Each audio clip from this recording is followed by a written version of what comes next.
Hey, welcome back to Knicks World. You know we got to get to it, and I got the family with me. I got my guy Champ, got my guy. Yeah. Yo, And yeah, yo. special guest for you. This is March Madness. We're gonna get into some predictions, and like I said, I do got a special guest. Got my man Raphael Barlowe. Appreciate you making the time. Sitting in with us. It's a busy season, and Yes, yeah, sir. we'll talk a little bit of Knicks, but definitely also make sure we get into this March Madness. And man, we got you for a short time, not a long time. So let's get right into it. March Madness, it is here. Let's get into the predictions. It's crazy as I didn't even do a bracket. I didn't do a bracket for the first time, man. Probably since I was in elementary school, I didn't do a bracket. It's kind of easy that way, man. It's like, oh, somebody lost. Okay, oh well. I'm not looking at it like, dang, man, I'm trying to win that $2,500 or Right. Yeah. So it's a way for me just to kind of enjoy it and not worry about my bracket. But only prediction I really have is I think Florida's gonna be tough to beat. Yeah. And Auburn, they had lost 3 out of their last 4 games before their first round game yesterday.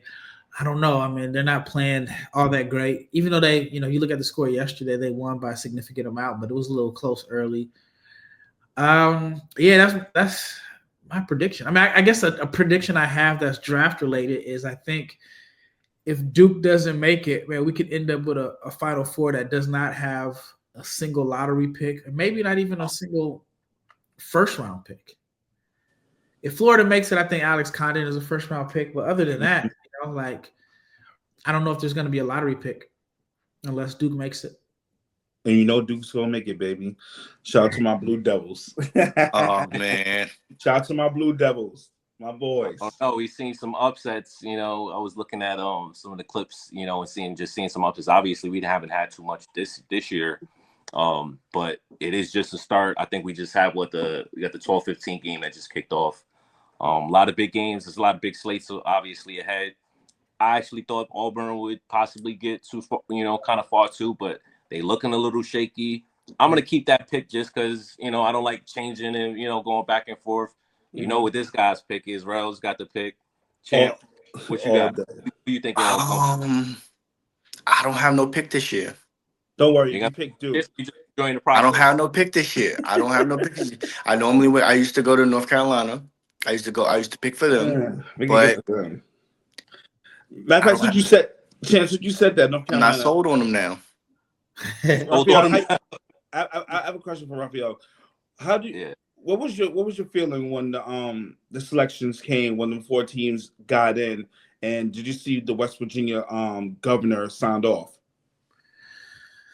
I was actually shocked. Well, I say on one hand I was shocked that they got in because I don't know if they had the resume to get in, but then it is North Carolina. If the roles were reversed, then like if North Carolina wasn't a blue blood, then I don't think they would have gotten in. But they got a huge fan base. It's one of the premier programs just historically. So I think if it's a tie or if it's close, they're going to lean towards one of the blue blood schools. So on one hand I'm shocked, but on the other hand it makes sense to why they would do that. And then they went out and smacked San Diego State, so they look like it was justified that they got in. Okay, that's a fair point. I kind of understand with you. I know a lot of people was upset. Like my cousins watching Selection Sunday, people was calling each other. We had like a family Zoom. People was kirking off, Totally get it. But it's the college thing, guys. It's like watching the NFL draft. Selection Sunday is like who's going in, who's going out. Then the whole North Carolina thing with I guess they was it like the chairman is chairman of the board. He's talking about that. I stepped away, I stepped out of the room. It's so much travesty with that, but it is what it is. It's North Carolina, It's North Carolina. What you gonna do? Tie is gonna go to North Carolina, Kansas, a Duke, Kentucky, those schools like that. So again, surprised but not surprised. You got politics as always in every business. Never go away. And you think people would have been big mad if North Carolina was not in it, and you would have had a lot. Sometimes you just got to stay out the way. You know what I'm saying? So that's basically what they did by inserting them. You got to stay out the way, cause less problems, cause less friction. Yeah. We're going to get into what, we're probably not going to see anybody, but Knicks fans love shiny new toys. We love. Hopefully you get them. Hopefully we get From a them. draft perspective. And play them. Yeah. That part, right? That part. If can we play them? I don't know. I don't know. Just a lot of talk on the timeline about the coach playing them, but hey, we don't know that. We do got a plan for the future though. So give me some late round gems that's in the draft that you think might slip through. Obviously, talking about some late round gems on our team, you got Mitchell Robinson that, was a second rounder. Jalen Brunson, albeit he wasn't drafted from the Knicks, he goes to the Mavericks late. Still don't know how they fumbled that bag and look good. You know why. I mean, he had, CAA ties, I mean, those CAA. It's a family. Yeah, you know how that goes. I mean, yes, I think the Mavericks' mistake with that was they should have, and it wasn't even Nico Harrison. He's getting the blame for it. But when Brunson was drafted, they should have put where the team had control, made him like a restricted free agent after it ended, and then they just could have matched it. But yeah, after that, once the Knicks hired his dad, and the whole CAA Leon Rose story, it's worked out. I mean, and he's saving y'all money. He gave the Knicks a discounted deal. So 115 million. Yeah, I'm not really. I mean, I appreciate it. I'm sure Dolan appreciates it. Hopefully you get other people here can fit within that. We on the first apron now, so keep under that second apron, which I think we're right on the cusp of. That's why you've seen we see Jay Tucker on a second 10-day. It was a little bit more fiscally, made sense why we do that versus just signing him outright. But yeah, this particular draft coming up, we got a lot of guys that I feel similar to last year's draft where they could you don't know. It's like this every year. You just don't know what a guy's gonna be. They show up, they do the work, and sometimes you get a guy like that's just gonna put in more work and gradually get to where they're gonna get. Now you doing a redraft today. I personally think that Luka, Jalen Brunson, Shea, crazy. That draft, probably one of the best drafts other than that's I would say that's the number 2 draft of all time. First, I will put the Kobe. Hey, would you say it was just a slept on draft? Top 4? No, I don't think anybody's. Well, it's crazy because the top 2 picks haven't even made an all-star game. Right. With Luka, Shea, Trey, Brunson. I mean, they definitely exceeded expectations for sure. The class that everybody thought was going to be great. Now, What's that? Luka's every year considered, so it's like those are considered, and that Jalen Brunson. Then you got guys, Dante DiVincenzo, Josh Hart went the year prior, Mikal Bridges. Yeah.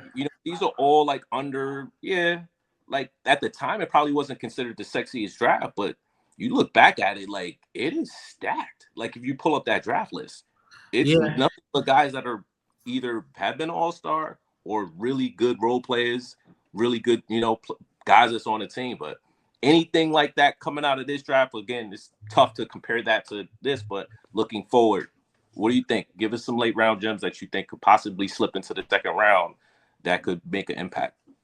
What's crazy is about this draft, I think, the top 5 is, at least the top 5 is kind of set, agreed upon. Maybe 4, I can say 4 through 14 interchangeable, and then after that, I think the range from 15 through 35 can be interchangeable. There's a guy that some people may think is a mid first round pick, and he could end up falling to the early 30s. What makes this draft even more difficult to evaluate is just the importance of NIL. So if you're a sophomore, you're a freshman, and you're not guaranteed to be in the first round, or they tell you your draft range is 20 through 30, you may not risk it. You may just go back to school, because if you're on draft boards, then you could probably command $1 million, 1.5, 2. And so it's an opportunity for you to. I mean, it's risky on both ways, but you can say, well, I'm gonna take this 1.5. I know I'm gonna play. I know I'm gonna get opportunity, and I'm gonna try to build up on my draft stock, and then put myself in a better position in 2026, which is also a strong class. And so I think you may see a situation where I use Isaiah Evans, for example, at Duke. Right? Is he a first round lock? I don't know. It could depend on how well he plays in the tournament. I expected him to have stronger games the last two games in the ACC tournament when Cooper Flag was out, and he didn't score like double figures in either game. And for him, it's like, all right, he may be a first round pick, but he could go back to Duke, make, $1 million, $2 million, whatever, play 30 minutes a game, and then put himself in position to be a lottery pick next year. So it's kind of tricky to evaluate. I know that's like a long-winded answer, but I think for underclassmen, I think you may see a lot of them surprisingly return to school. But guys that I think could possibly be late round gems, I think one of the things that, and this may sound crazy to Knicks fans, but one of the things that I've noticed, like the Knicks have been saying, that they need depth at the 5, right? You need a Ryan Kalkbrenner. I think he's an NBA player. He's not the sexiest guy, but we're talking about 4-time Defensive Player of the Year in the Big East. Yeah, I agree. And he's big. I think that he's a type of player that could stick and have a long NBA career and just be, maybe your 12 to 15 minute a night guy that can provide some depth and just be a solid defender. Do I expect him to dominate on the defensive end like he did in college? No, but I do think he can be a solid defender that can, keep the defense going when right. Your starters out the court. So that could be a late round gem. I mean, he's a senior, so we know he's coming out for sure. Mm-hmm. What about Danny Wolf? I like Danny Wolf. I think Danny Wolf's going to be a first round pick. I do think with Wolf is going to be interesting because you can say his best skill set is his passing. Yeah. He's 7 foot, 250. Mm-hmm. He moves extremely well for a guy his size. But if his best asset is his passing, then you may have to pump the brakes on him a little bit because he is highly turnover prone. Like he averages a lot of turnovers per game. And so I don't know what team is going to really give him the keys to kind of play the same role that he plays right now. Like right now, he's averaging 3.3 turnovers a game and 3.6. Right, and that's a lot. I know he slotted with the Phoenix Suns, and that's if the Phoenix Suns don't package that pick with something else to try to get rid of Beal. But he kind of reminds me of Turkoglu, kind of reminds me of trying to think of another small forward, power forward. He could be like both if the Knicks can't get that center. Yeah, I don't even know like a comparison for him because he's so unique. I mean, lazy comparison is Jokic because you don't really see 7-footers that can pass like that. Right. But he's not Jokic. Yeah, the shooting is okay. I mean, he shoots 34% from 3, 60% from the foul line. So if you look at free throw percentage as an indicator of touch, then you don't know how well he stretches the floor. But he rebounds. I mean, the vision is good. But he's unique. But I do think that he is a guy that can, creative coach. And I know one of the knocks on Tibbs is that he's not the most creative coach. But I do think a creative coach can unlock some things with him. And as far as like making plays out of dribble handoffs and, maybe he is a guy that can play some minutes with Cat if he was there. You can run like some 4-5 pick and rolls or 5-4 pick and pops or something like that. So he is intriguing. And I was going to say, so Raphael, I was looking at this guy from overseas, from MAGA, power forward, named Bogalaju Markovic, yeah. Yeah, 6'11", got a Pukashevsky kind of, Alexei Pukashevsky kind of game. 6'11", good shoot. I think he shot 41% from the 3, got ball handling for 6'11". Obviously, the NBA is trying to move away from the traditional big. The international style of play has been obviously influenced. So with the Jokers and the Lucas and things of that nature. So if we can't go for the traditional big as a backup in a sense, obviously we went with Huck Porty, who's also a international big as well. So a guy like Makovic would be a welcome sight. I see he's like good for like the early second round. What you think about him? Yeah, I like him. I've had a chance to watch him play. I want to say it was 2 years ago. No, maybe 3 years ago. Yeah, maybe 3 years ago. I saw him at a tournament in Serbia, and I liked him. He immediately jumped out. And in this particular tournament, Zachary Risachet played Nikola Topic, who was the 12th pick last year. He was in the tournament. And so Markovic was really, really skinny at that time. But in my notes, I had labeled him as like skinny tough. He was the guy that wasn't afraid to throw his body around. He's one of those guys that I would say he's like a jack of all trades, master of none in a sense. So sometimes those guys it can be tricky to evaluate those guys because sometimes it may be easier to select a guy that has a skill set to hang his hat on, whether it's a shooter, vertical lob threat, or like a Kolic, that he's a table setter. But Markovic has improved as a shooter. I think the main appeal for him is his length and just like the defensive versatility. But I think for him, his success will depend on how well he ends up shooting the ball, if the shooting numbers are legit, and how much weight he can put on, because he kind of has a narrow frame. I have a quick question.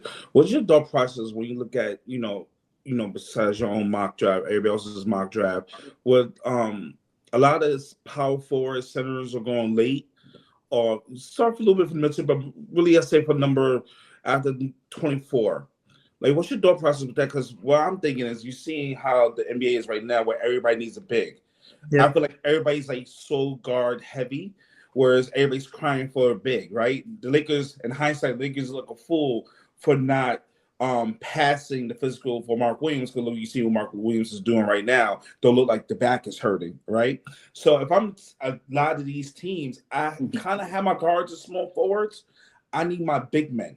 What do you think about that? Well, the Mark Williams thing, I got a little sidebar here. I was at the Mavs game against the Hornets, I don't know, maybe like 2 weeks ago, and Moses Brown gave Mark Williams like 20 and 10. And so Mark Williams is a terrible defender. Even though the shot blocking looks good. And that was the main thing about him. When he was at Duke, he was a dominant defender. But seeing Moses Brown, who was playing for the our G League team. Yeah. Come out. I forgot what it was, but it was like 25. And he had two really good games back to back, and people were like, "Oh my God." He did stand. Yep, he did. He got one of them against Dallas. Though that's the only thing I don't like about him. He kind of gets lost too, talking about just speaking on defensively. But yeah, I definitely agree with you there. Yeah, Moses Brown was giving Mark Williams. I mean, Mark Williams had a good game, but you're thinking like Moses Brown should be playing you to a draw. Yeah. Do you think that's the NBA's fault, or the Hornets' fault for not prioritizing for him to have like that defensive prowess? Because, like you said, when he's on Duke, like, you're playing defense. You can do all the offense stuff. You're playing defense. Well, I feel like when he went to the NBA, especially with that team, is score. It kind of remind me like a D'Antoni thing. Score. Not really focus so much on the defense. I don't know. I mean, like, that was his identity. That's what got him selected high. I mean, I know he's had some injuries. Yeah. I don't know. I mean, honestly, I probably would have still pulled the trigger if I were the Lakers. I still would have made it happen. I've talked to just different people, whether it's agents that have players on the Hornets, and I mean, nobody really has an answer of like what happened or what was it that made the Lakers pause. And we haven't really seen this happen too many times. I can think of like Sean Elliott a few years, like a long time ago. I think Tyson Chandler fell to physical with the Thunder, and then he ended up in Dallas. But other than that, you don't really see guys get traded, and the team was like, "Nah, we good. We sending you back." But as far as like bigs being selected late, yeah, man, I do think like if you just look at some guys that were not lottery picks that are starting centers or all-stars, like Rudy Gobert comes to mind. Obviously, Jokic. I I mean, nobody saw that coming. Eric Allen was a late first-round pick. Mitchell Robinson was a success. Even though I think if Mitchell Robinson had a more traditional path, I think he would have been he would have went higher. Right. He went higher. Same with Robert Williams. Robert Williams, I think the year before, I thought he was going to be a top 10 pick. So, but yeah, I think it's interesting because I'm like, well, some of these teams are passing up these bigs, and some people thought the philosophy was, well, you can get a successful big later on, but I'm like, we've seen a lot of bigs like outperform when they were drafted, so I think it's value. But then I guess you can say Marvin Bagley went 2, DeAndre Ayton went number 1, Anthony Bennett, can't forget about that. Yeah, I wouldn't say he was like a traditional big. I think that draft. Well, no, he wasn't traditional. He was like Kevin Love-esque. That was his player comp. Yeah, who's looking like he could be something. But yeah, it's like in this new CBA now, I feel like people are more so coveting those second round picks and just drafting period, because it's not much movement you can do unless you're able to draft a guy. Then you can, maybe you get lucky.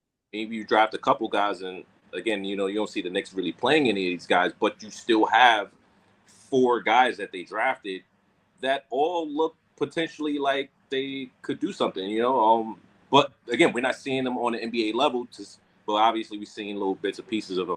Talk to me a little bit about what you think would be a good fit, based off of our team build already. Obviously we talked about how we don't really know. Well, not we don't know. We know Tibbs probably won't play these guys, but again, we do have to look at the future based off of already having Jalen Brunson, Tyler Kolek. We have the 2 wings, and then you have another another wing behind him in Pacone. Talk to me about that. Like, I know we talked about bigs. Do you think it will be a center? Do you think it will be a power forward? What would be the biggest need? And then next, if I could twofold it just to kind of get you up out of here a little bit sooner, what's the most interesting prospect you've seen in this year so far? Okay. As far as the Knicks, man, I actually like their class from last year. I mean, I feel like they addressed multiple needs with their class. I like Kolek a lot. I would have taken Kolek in the first round. Then I actually thought he would have been great in Phoenix. Like, I thought he could have played there, and he was exactly what they needed.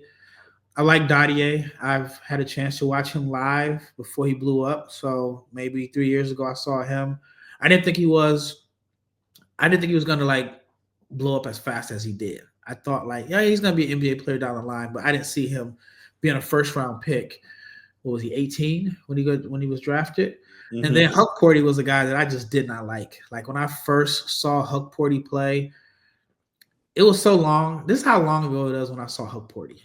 It was 20. Oh man, it was a tournament that had Franz Wagner in it. Wow. Okay. It was Franz. Matter of fact, it's crazy because you brought up Pokashevsky. So Pokashevsky had this massive triple double where he had points, rebounds, and blocks. And I remember it was in Greece. The tournament was in Greece, and everybody was trying to go see his next game. And it was a matchup against Huck Porty, and he just didn't play. He played the first quarter and just didn't get in the rest of the game.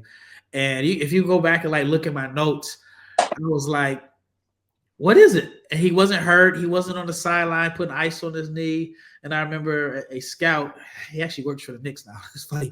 He wasn't working for the Knicks at the time. And he was just like, man, this guy's he basically called him soft. And to my surprise, Huck Porty is in the NBA today. When I first saw Huck Porty, he was trying to play like DeMarcus Cousins. He was trying to bring the ball up the court. He was trying to shoot fadeaways. He was basically trying to show how skilled he is. Then I know he had an injury.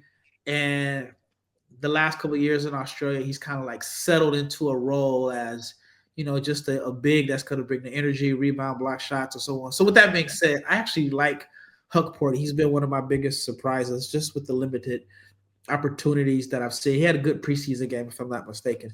So that's a long-winded answer. I just don't know where anybody can come in as a second rounder and play. If you look at a guy like Markovich, he's going to be draft and stash probably. So I don't know. I mean, obviously, shooting is always something that teams value. Maybe a guy like Chaz Lanier from Tennessee, who's a 40% shooter from three. Maybe he's someone that could be in that range and has a skill set that he can hang his hat on. I guess that's what I would do if I were the Knicks. I mean, I'm probably going best player available, regardless of position. But if there was something that I would lean towards, it would be just a guy that can shoot that I could probably throw in some minutes here and there to provide some spacing. So with that, you got Alex Caravan from UConn. I mean, I forgot we haven't even talked about Kevin McCullough. Right. He's McCullough, yeah. He's not. He had a great game too. He got a triple double, if I'm not mistaken. I don't know if it was last night or the night before that. He had like a triple double. I didn't even know he was playing. I mean, Well, that's in the G League. That was still. Yeah. I did want to preface that was in the G League. But yeah, definitely shout out to. I'm not flashing anybody. That's Kevin McCullough. On my kid shirt, there go Hokpoti right there. You got Kolick, and then you got Daddy right there. Play the kids, Tim. Play the kids, man. But I mean, Tyrese Proctor is a guy that maybe Tyrese Proctor. Not. I don't know if he's a 1 or a 2, but I think he can play both. I think he can play in the backcourt next to Brunson for some minutes. He can knock down shots. I think he can defend multiple positions. He's experienced. I mean, this is his 3rd year, so he's not like an 18 or 19-year-old. So that could be an option. But again, I just don't know if it's a situation where it'd be beneficial for him because I can't see him really get an opportunity to play. What about someone like, because you know how right now with Knicks fans, we up and down with Bridges, up and down with OG, and people complain about the 5 picks that we gave up. Right? I mean, at times rightfully so. But what about someone like a Jameer Watkins, whereas he's 6'7", he can guard multiple positions. His 3-ball, it's always been kind of like up and down from when I see him play. But I feel like when he gets to NBA level, I don't really like criticize kids too much until they get into the league when it be with NBA coaches. But 6'7" could be a small forward. You know how the NBA is now, play maybe a little bit power forward, or even if he playing alongside with OG and Mikal, he even play the 2 guard. Like, what do you feel about that if the Knicks was able to grab him? Yeah, I like him. He's tough. I actually talked to a Knicks scout about him probably about a month ago. He was one of the guys that the scout just mentioned that he personally liked. I don't know if it was just a team consensus, but he mentioned that, he's got size, he can handle the ball, he's tough, he gets downhill. The shooting is always a concern. I mean, he's always been a reluctant shooter. Right. He's so good at getting to the paint and get free throws. But I think he is someone that, I think that he has something that the Knicks would have interest in as far as, because we need that, bro. We need someone that's could create offense.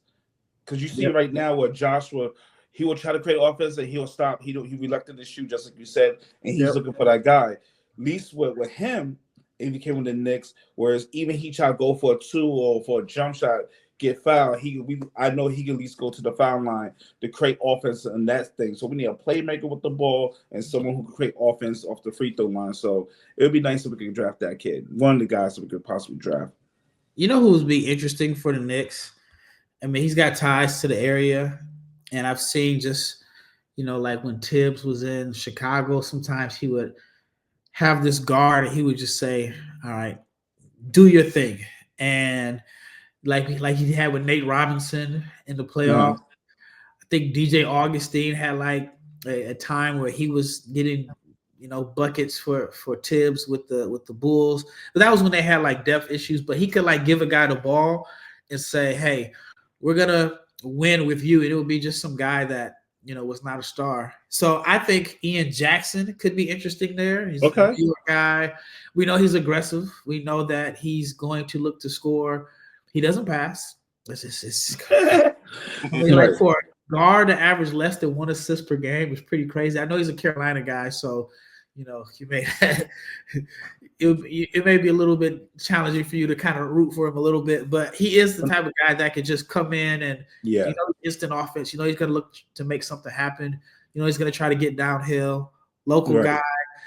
He could be interesting. Yeah, that wouldn't be bad because some of my guys are sometimes reluctant to shoot. They rather play defense and swing that ball. So if he's aggressive, then you got that guy to come off the bench, be like a microwave guy in moments. And you can never not have too many wings, right? And at this point, with Daddy, I will look at out of Sydney, Alex Tue. I'm not a fan of his game. I don't know what he does. I don't know what it's like. What's the skill set? It's more so like he doubled his 3-point shooting percentage last season. He's a more so off ball player. Did he double it? But what was it before? Listen, that's a good question. I don't know.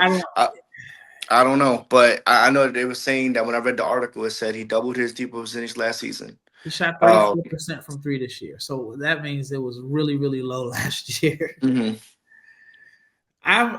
He's a guy that I don't know what he does, what translates. Damn, you saying like that? He might go undrafted, huh? Yeah, I don't know, man. I just haven't been high on him. I think what made people start talking about him is they had a preseason tournament where all the scouts went, and he had 2 monster games where he averaged 26 a game. He shot 70% from the floor and 60% from 3 over this 2-game stretch. And all the scouts were there, and everybody was. He was just impressive. So everybody thought he was going to make this massive jump. Mm-hmm. He averaged 11 points a game this year. But for me, I just don't know what translates. Good athlete, has some poster dunks, but a really, really good athlete in Australia. But once he gets to the NBA, he may not even be the top half athlete on his team. So he loses that athletic advantage. He's tough. Australians are usually are usually pretty similar in a sense. They're usually oversized. Mm-hmm. They can all pass. Very smart, connective players. Whether you're looking at Ben Simmons, 6'10", whatever, could handle the ball. Dante Exum, versatile.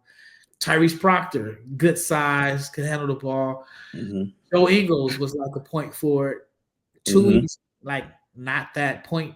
He's not a connective passer as those guys. So I'm not as high on him. But then again, I was not high on Huck Porty last year also, and he surprised me. So I could be wrong. But with that guy, right? You can see him more with the Spurs or the Houston Rockets. I think my team, the way you describing him, he needs to be with a team that's going to be militant. Maybe like I said, the Spurs, maybe to the Houstons, maybe the Miamis, whereas you're gonna work on your craft while you're there. You're gonna be on the bench, but you're gonna work on that craft. What do you think about that? Yeah, I think if the shooting translates, then it'll open some things up for him. But I don't know. He got to put that work in. yeah, I'm not sure. I think there's some guys that you can get in college that are better. I just don't know what skill set he can hang his hat on, other than being an energy guy. But yeah, I don't think he's a shooter at all. That could change though. Gotcha. Ralph, man, I appreciate you coming through, man, spending the time you have with us. We've been working on this for about a year now in the back channels. All the love, man, all the health to your family, man. I know, appreciate you. Thank you so much, man. Definitely appreciate you making the time, and we look forward to having you on again, man. And of course, a lot of stuff you got going on for the rest of the year. Tell the good people where they can find you, find your work, and support you. Yeah, you can find me at NBABigBoard.com. It is my newsletter. It's just my thoughts on the draft. And then I have a podcast that I do 5 days a week. Same name, Locked On NBA Big Board. You can find them on YouTube or wherever you listen to your podcast. But thanks for having me on. Sorry I couldn't make it happen last year. But we can do it again as we get closer to the draft. Life first. Absolutely. Everything gotta happen first. Appreciate you, man. Yeah, Thank you, bro. For myself, Champ, Rells, it's the Knicks world. Man. Yes, sir. All right, Ralph. Appreciate you, brother. All right, no problem. Thanks. Later. Yep.